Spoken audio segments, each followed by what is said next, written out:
À Kinshasa, la surprise s'affiche en une de tous les journaux, ou presque. Et pour cause. À Doha, la rencontre qui n'a rien de fortuite entre Félix Tshisekedi et Paul Kagame s'est déroulée dans le plus grand secret, avant de déboucher sur un communiqué publié par le ministère des Affaires étrangères qatari. On y lit que les chefs d'État ont réaffirmé l'engagement de toutes les parties en faveur d'un cessez-le-feu immédiat et inconditionnel et qu'ils ont convenu de la nécessité de poursuivre les discussions entamées à Doha afin d'établir des bases solides pour une paix durable. À Kinshasa, pour le camp présidentiel, il s'agit d'une avancée majeure et une victoire personnelle de Félix Tshisekedi. Si le Rwanda n'avait aucune troupe sur le sol congolais, pourquoi accepterait-il et déciderait-il d'un cessez-le-feu? Si le Rwanda n'avait aucune influence sur la M23, pourquoi accepterait-il ou déciderait-il d'un cessez-le-feu?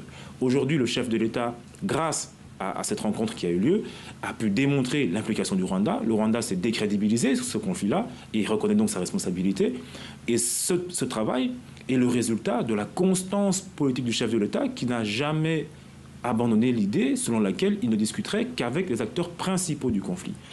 À l'heure où tous les regards étaient tournés vers Luanda, où des négociations directes entre Kinshasa et le M23 étaient prévues, avant que le groupe armé finalement ne décline, à Doha, Félix Tshisekedi rencontrait Paul Kagame.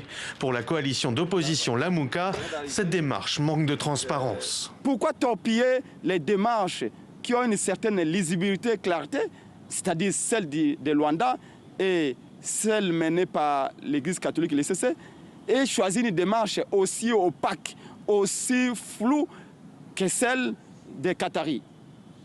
Donc, nous n'allons pas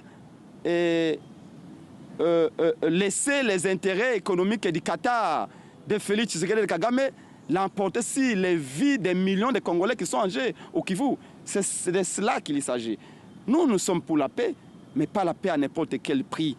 Avec plusieurs accords cadres signés récemment, voilà plusieurs mois déjà que le président congolais renforce la coopération de son pays avec l'Émirat, perçu jusqu'alors par Kinshasa comme plus proche de Kigali en raison de ses investissements au Rwanda.